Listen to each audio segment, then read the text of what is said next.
This is the third of 4 lectures on momentum and conservation of momentum.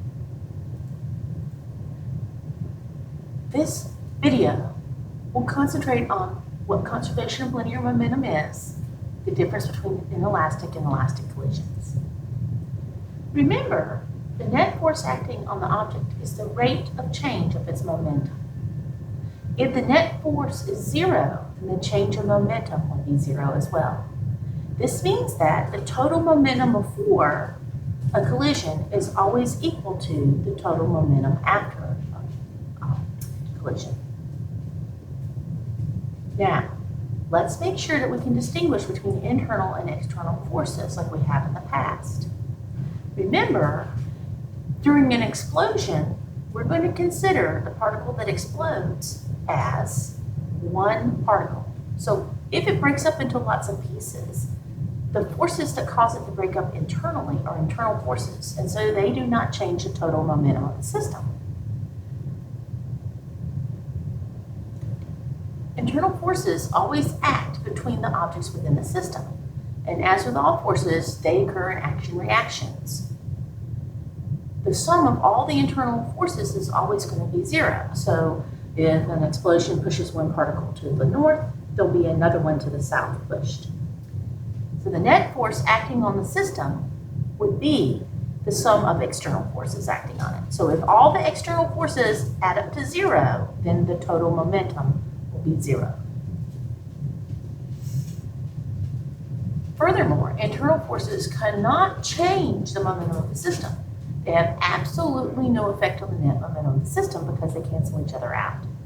But the net external force, if it is 0, then the net momentum is conserved. And that means that all of the momentum before added up equal all of the momentum after.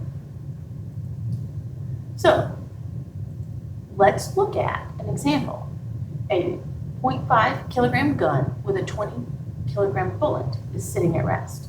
After it's fired, all of a sudden the bullet has a speed of 60 meters per second. What is the recoil speed of the gun? So starting with our law of conservation momentum, the total momentum before equals the total momentum after. Before, the gun and the bullet are both sitting there. Neither one of them have momentum, so the total momentum is 0. Afterwards, the bullet is moving forward, and the gun will be moving as well, and that's what we're going to find is its speed and direction. So, afterwards, we have the momentum of the gun plus the momentum of the bullet. Plugging in what we know, 0 equals 0.5 times the velocity of the gun, or the recoil speed, plus 0.020 kilograms times 60 meters per second. When we rearrange this, we're going to find the velocity of the gun, the recoil velocity, is negative 2.4 meters per second. That is a lot lower than that of the bullet. And that makes sense because the bullet doesn't have very much mass. It has a very large velocity. In order for the gun to have the exact same velocity momentum as the bullet, it cannot be moving as much because it has a lot more mass. It's also moving in the opposite direction. So think of it this way. If all of a sudden the bullet has forward momentum, the gun has to have a backward momentum in order for the law to work. And its momentum is due to its negative 2.4 meter per second velocity.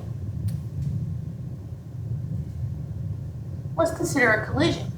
A 1,000 kilogram train traveling at 10 meters per second collides with a stationary 1,000 kilogram train. They stick together. What's the new velocity of the two train system? So before, the only thing moving was the original 1,000 kilogram times 10 meter per second train, plus 0 for the other train. Afterwards, they're together as one mass, 2,000 kilograms times their new velocity. Set those equal to each other. When you do that, you find that the velocity of something with twice the mass of the original object moving is half, right? 5 meters per second. Remember, in every collision, momentum is always, always, always, always, always, always conserved.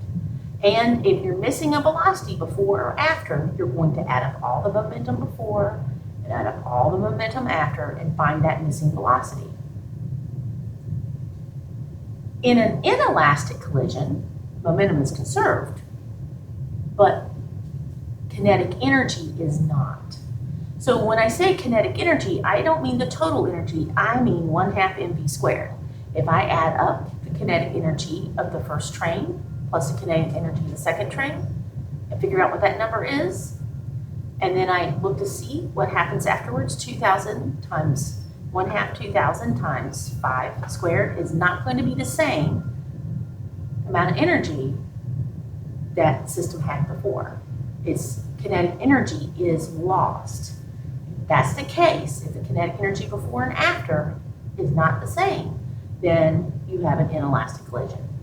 So most of the time when trains stick together after a collision, which happens a lot in any kind of collision, right? Car wrecks and everything, that's an inelastic collision. So you could even use this to figure out, the height of a pendulum, a ballistic pendulum. Remember that before, when the bullet hits the pendulum bob, the only momentum is the momentum of the bullet. And afterwards, together they are moving together, so you can figure out what their velocity is. And then that also means that they have kinetic energy, right? And when they move up and get to the maximum height, the kinetic energy turns into potential energy. So you could use conservation of momentum to find the velocity that the two-mass system has before, at the bottom of the bob. And then when it rises up to the top, you could use conservation of energy to find the height. All right, elastic collisions do occur. That's where both the kinetic energy and the momentum are the same before and after. Remember, momentum is always the same before and after. One great example of that is if you have two masses that are identical, one is moving and the other's not, and afterwards, the one that's moving transfers all of its momentum to the identical mass so that it has the exact same speed. If you calculate the kinetic energy before and the kinetic energy after, they'd be the same. Also, it turns out that another type of elastic collision occurs, like when you play pool and or a collision occurs where the two objects actually bounce off at right angles. Turns out that you can calculate the speed of each object afterwards and find their kinetic energy, and you will find out if they are at right angles to each other, then they will have the exact same total kinetic energy after the collision.